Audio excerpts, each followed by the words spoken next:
Welcome to The Explainer. Today, we're going to be diving into one of the most vivid, debated, and frankly, often misunderstood chapters in the entire Bible, Revelation 21. We're going to deconstruct its powerful imagery to try and uncover the pretty profound theological arguments that are hidden just beneath the surface. Okay, so here's our roadmap. We're going to start by framing the central interpretive challenge that this text presents. Then we'll deconstruct the chapter's incredibly rich symbolism, especially all that stuff about gold and jewels.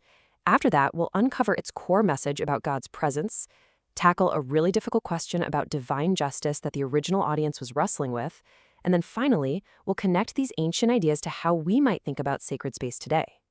All right, first things first. Before we can analyze any part of this chapter, we really have to address the fundamental question it forces us to ask about how we should even read it in the first place.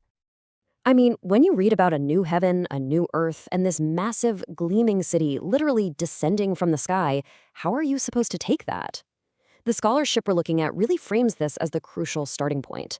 You see, a literal reading will take you down one path with one set of conclusions. But a symbolic reading, which is the one we're going to explore here, well, that opens up a completely different and, you could argue, much more profound layer of meaning. So what this slide does is lay out those two really different interpretive paths. The literal view is waiting for a future, tangible reality, a brand new planet, a physical city. The symbolic interpretation, though, which is what we're focused on, argues that the text is using the language of material things to describe something deeply spiritual, a new state of being, one that's defined by God's perfect and unbroken relationship with humanity. So let's jump into the most famous image in the whole chapter, the New Jerusalem, and see how this symbolic reading actually works in practice. This description, it has captured imaginations for centuries, right?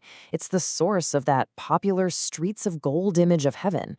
But the source material we're looking at argues that our modern Western idea of what gold means, wealth, luxury, status, might actually cause us to completely miss the original theological point, which was rooted in a very, very different cultural understanding.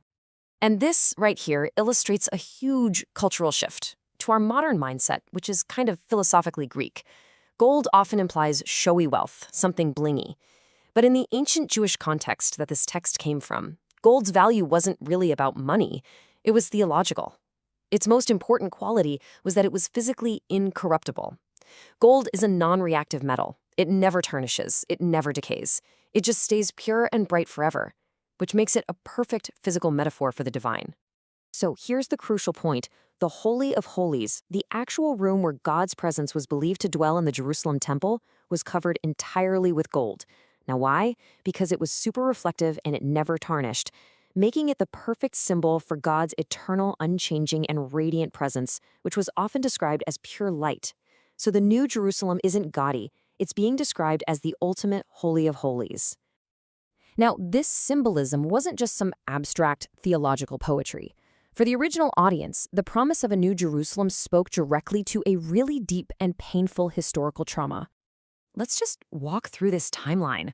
The temple wasn't just a building. It was understood to be the physical, localized dwelling place of God on earth. So when the Romans destroyed that second temple in 70 AD, just a couple of decades before Revelation was likely written, it was way more than a military defeat. It was an existential and theological crisis. God's house, the very center of their world, was gone. And this created a profound sense of divine abandonment. And that is why the promise of a New Jerusalem was so incredibly powerful. It wasn't about fancy architecture or city planning. It was a deep promise of restoration. The vision was declaring that God would once again dwell directly with humanity, not stuck in a single building, but turning the entire new creation into his temple. It was the ultimate answer to that feeling of being left behind. But this chapter isn't just about restoring God's presence.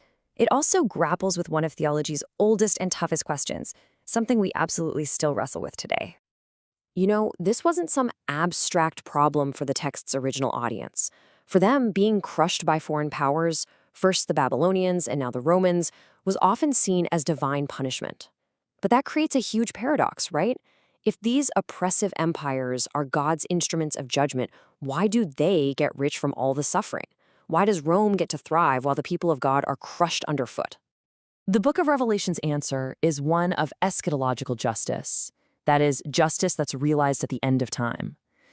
The text basically says that the way things are now, where injustice seems to win, is temporary. The scales of justice might look totally out of balance from our short-term view of history, but the final cosmic accounting hasn't happened yet. It's this profound refusal to accept the world as it is as the final word. The vision of the New Jerusalem, then, isn't just about presence. It's also a promise of a reordered reality where systemic injustice is finally dealt with. Okay, let's move to our final theme and see how all this builds to a pretty radical redefinition of what it even means to be in a holy place. This is, you could argue, one of the most revolutionary statements in the entire book. In a world where religious life for just about everyone was centered on a physical temple, this verse just declares the building itself irrelevant. The sacred space is completely redefined. It's no longer a physical place you have to travel to, but a relational state that you enter into. The divine presence itself is the temple. You see how this just completely flips the script?